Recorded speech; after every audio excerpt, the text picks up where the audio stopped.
Shalom Tanzania, huduma ya RGC Ministry wamekuandalia kongamano kubwa la vijana kimataifa, My Vision My Life, msimu wa pili, litakalofanyika Goba Center, maskani ya Mungu na watu wake, Dar es Salaam, tarehe 14 mwezi wa 3 2026, siku ya Jumamosi, kuanzia saa 3 asubuhi mpaka saa 6 usiku. Tutakuwa na mtumishi wa Mungu Evangelist Daniel Joshua, bila kusahau The Willows kutoka Nigeria.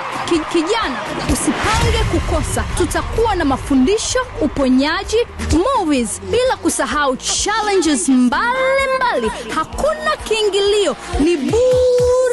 Kwa mawasiliano zaidi, piga namba 0764711544. Wote mnakaribishwa.